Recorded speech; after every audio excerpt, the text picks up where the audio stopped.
नमस्कार, मैं हूं मोहम्मद आसिफ और आप देख रहे हैं नेक्स्ट 9 न्यूज। राहुल गांधी का मामला इन दिनों सुप्रीम कोर्ट में चल रहा है।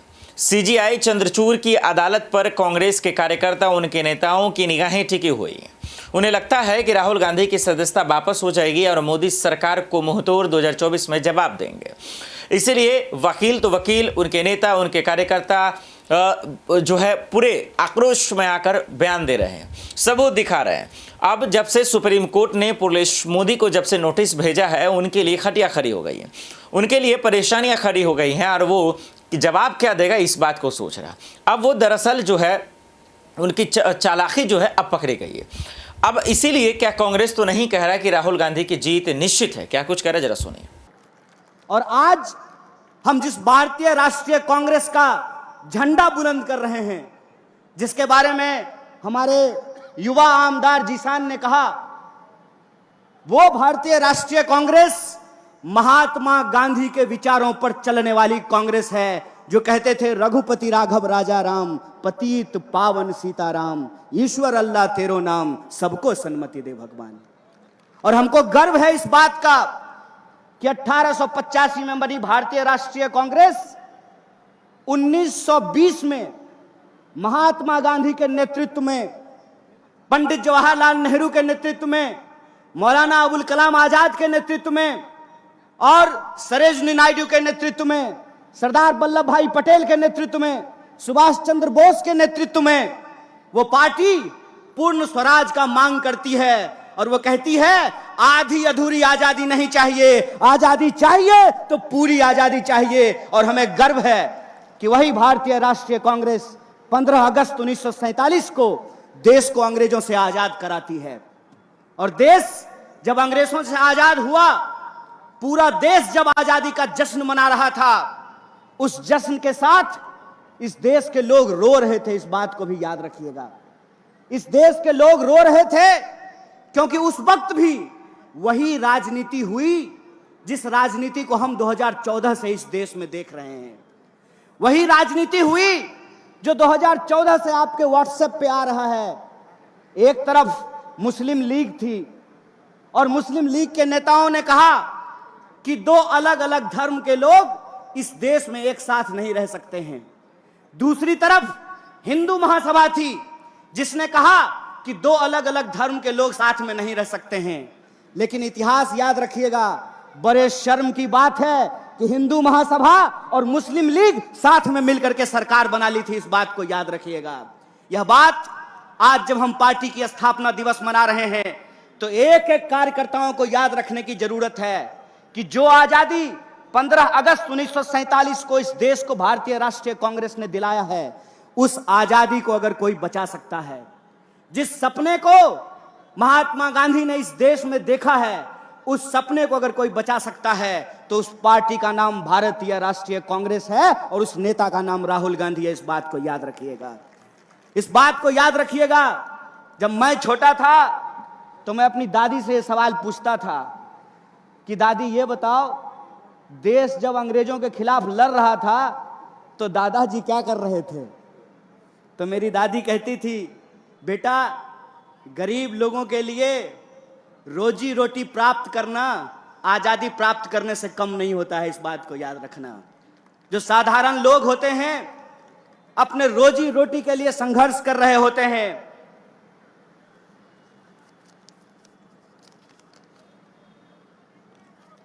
अपने रोजी रोटी के लिए संघर्ष कर रहे होते हैं, लेकिन देश जब परिवर्तन की ओर उन्मुख हो, देश में जब कोई बदलाव हो रहा हो, तो उस बदलाव में शामिल होना सौभाग्य की बात होती है।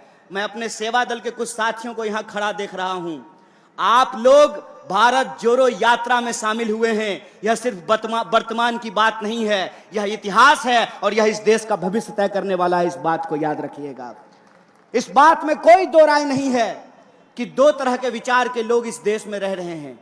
एक वो हैं जो इंसान को आपस में बांटना चाहते हैं, एक वो हैं जो नफरत की भाषा बोल रहे हैं, एक वो हैं जो इंसान को आपस में उनकी पहचान के आधार पर लड़ा रहे हैं, एक वो हैं जो इस देश के लोगों का रोजी रोटी छीन करके अपने दोस्तों की तिजोरियों में भर रहे हैं। दूसरी तरफ भारतीय राष्ट्रीय कांग्रेस है जिसको इस देश के लोगों को जोड़ करके रखना है, उनके बीच में मोहब्बत का पैगाम और संदेशा लेकर के जाना है। उनको इस बात को इंश्योर करना है कि इस देश के भीतर सबके लिए रोजी रोटी का इंतजाम होगा। यह देश सबका है, सिर्फ प्रधानमंत्री के दोस्त का नहीं है। इस बात का हमको संघर्ष करना पड़ेगा। इसीलिए जब आज हमारे सामने दो तरह के विचार है, एक तरफ वो लोग हैं जो नफरत की भाषा बोल रहे हैं, तो दूसरी तरफ हम तमाम लोगों को मोहब्बत की भाषा बोलनी पड़ेगी।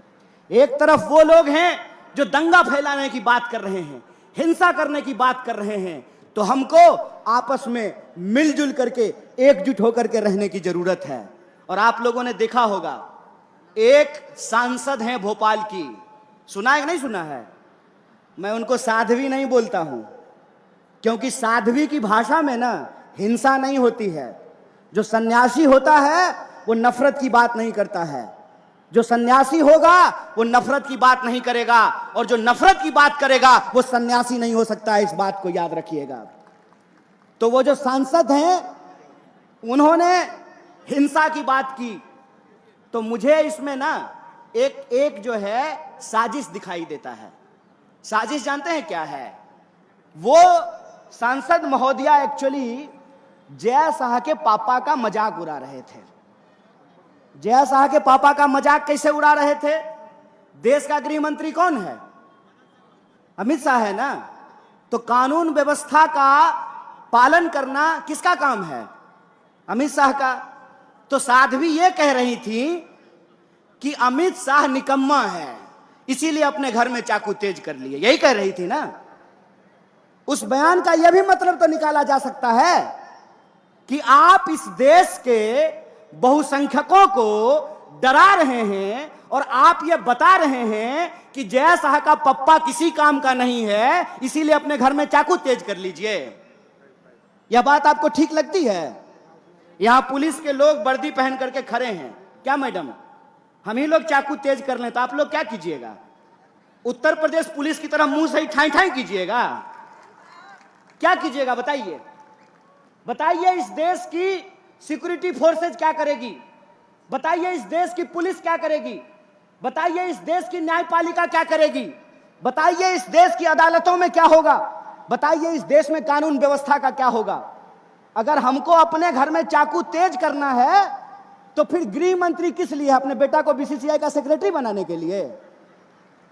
किस लिए है गृह मंत्री? किस लिए है रक्षा मंत्री?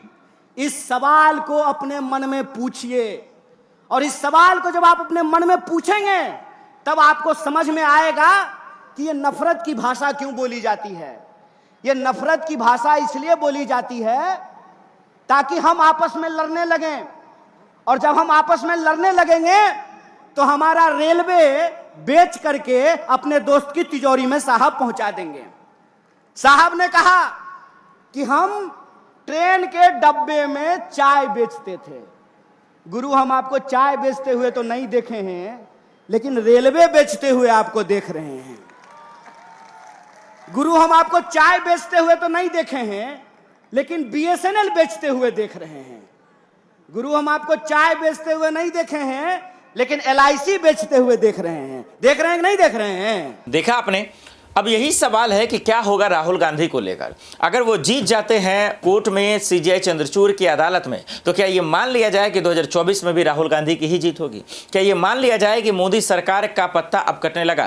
क्या ये मान लिया जाए कि राहुल गांधी के आंधी में मोदी सरकार की तबाही शुरू हो गई है, बर्बादी शुरू हो गई है? इसलिए क्योंकि प्रियंका गांधी जिस तरीके से मध्य प्रदेश जाकर मोदी सरकार को कह रही थी, उससे तो यही लग रहा है। दर्शकों, आपको क्या लगता है कि अदालत में अगर राहुल गांधी जीत जाते हैं तो क्या वाकई में वो सुप्रीम कोर्ट में भी 2024 के चुनाव में भी जीत जाएंगे? कमेंट कर हमें जरूर बताइएगा। देश दुनिया की बड़ी खबरों के लिए देखते रहे नेक्स्ट 9 न्यूज़। नमस्कार।